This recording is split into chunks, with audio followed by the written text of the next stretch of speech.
Hey, welcome. So today we're going to dive into a really powerful idea, one that could honestly change the way you see your relationships, maybe even your whole day. We're talking about love, but not love as this passive feeling that just kind of washes over you. We're talking about love as something you do.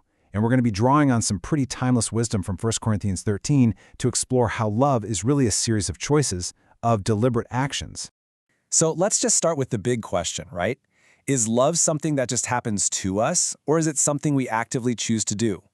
I mean, think about it. All the movies, the songs, they all tell us it's this magical, uncontrollable force that just hits you. But what if the deepest, most lasting kind of love isn't a feeling at all? What if it's actually a skill you can build, a practice you can choose every single day? Let's break down what that practice actually looks like.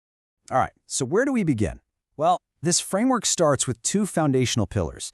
These are the two positive actions that everything else is built on: patience and kindness. And these aren't just, nice personality traits.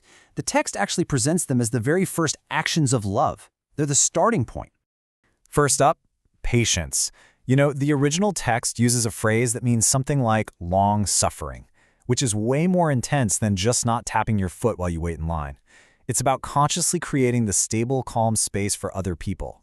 It's choosing to absorb frustration, whether it's from someone cutting you off in traffic, a project at work going sideways, or a friend who's running late, instead of just bouncing that negativity right back at them. It's love deciding to be a shock absorber for all the little bumps in life. And the second pillar is kindness. So if patience is that strong, quiet anchor, then kindness is the engine that actually moves love forward. It's how love shows up in the world. It's the very deliberate choice to be generous, to be considerate with our words, to be friendly. And it's not just about being nice. It's about actively looking for ways to make someone else's day just a little bit better. It's love in its most practical, visible form. Okay, but here's the thing. This framework isn't just about all the positive things we choose to do. It's also about what we choose not to do. This part is about looking at our own default settings, those self-centered impulses we all have, and consciously choosing to go a different way. And honestly, this is where the real work begins. This right here is the crucial point. Love, when you see it as an action, often means going directly against our first, gut-level, ego-driven reaction. It asks us to create a little bit of space between what happens to us and how we respond. And in that tiny pause, that's where we get to choose love. And the text gives us this brilliant little field guide for those moments. So check this out. This is what's so cool about this. It maps out our internal choices. So that impulse you feel, that flash of envy when a friend gets a big promotion, love in action chooses to genuinely celebrate their success. That urge of pride where you just want to boast about something you did, love in action chooses humility. When your default setting is to be rude or just look out for number one, love in action chooses respect, it chooses generosity.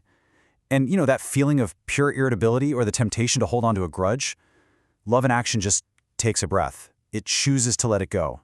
It shows you that every single day is just filled with these tiny but incredibly powerful opportunities to choose. So when you put it all together, you take the proactive pillars, patience and kindness, and you add in the conscious decision to resist those negative impulses. What you get is a picture of love as a daily practice. It's not some far-off destination you finally arrive at. Nope. It's a skill you hone, a muscle you strengthen with every single little choice you make.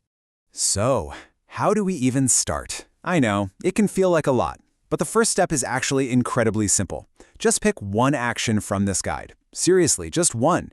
Maybe today you choose kindness and you give someone a real, genuine compliment. Or maybe you choose patience with that one person who always just gets under your skin. Offer that single action to one person with zero expectations. And then, just watch. Just observe what happens. See what it does for them, and maybe even more importantly, see what it does for you. And really, that brings us right to the heart of this whole thing. After looking at all of these actions and choices, we land on this powerful summary. Maybe the most profound kind of love isn't something you just feel. It's something you consistently, intentionally, and sometimes courageously do. So the question is, what one action will you choose today?